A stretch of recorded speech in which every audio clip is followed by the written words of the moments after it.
তোমরা ভিডিওটা দেখে নিশ্চয়ই বুঝতেই পারছো যে আমরা ডাক্তারের কাছে আছি। হ্যাঁ, সানাকে এই কদিন ধরে হসপিটালে খুব দৌড়ঝাঁপ করতে হচ্ছে, কারণ হঠাৎই ওর শরীরটা না খুব খারাপ হয়ে গেছে। তো যাই হোক, তারপর ডাক্তারের কাছ থেকে ফিরে আমরা চলে গেছিলাম বিগ বাজারে শপিং করতে, মানে মাসকাবাড়ি বাজার তুলতে। তারপর হঠাৎ মনে পড়লো চলো একটু কিছু খাওয়া যাক। তো আমরা KFC থেকে বার্গারের একটা বাকেট ছিল, সেটাই আমরা অর্ডার করেছিলাম। বাকি সব ফাস্টফুডের থেকে আমার কিন্তু বার্গারটা একটু বেশিই পছন্দ।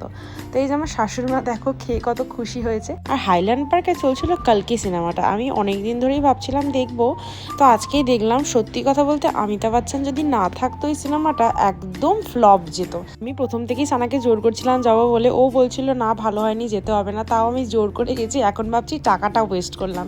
যাই হোক, তারপর ওখান থেকে ওদের মাসকাবাড়ি বাজারটা ওরা সবাই করে নিল। আমি ঘুরে ঘুরে কটা জিনিস আমার জন্যও কিনে নিয়েছি। লাস্টে ছাতাটা দেখো কি সুন্দর লাগছিল বলে আমি খুলে দাঁড়িয়ে গেছি। আমি ভাবছিলাম তোমাদের সাথে একটু অন্যরকম ব্লগ শেয়ার করা যাক, তো তোমরা জানিও কেমন ব্লগ দেখতে চাও। টাটা।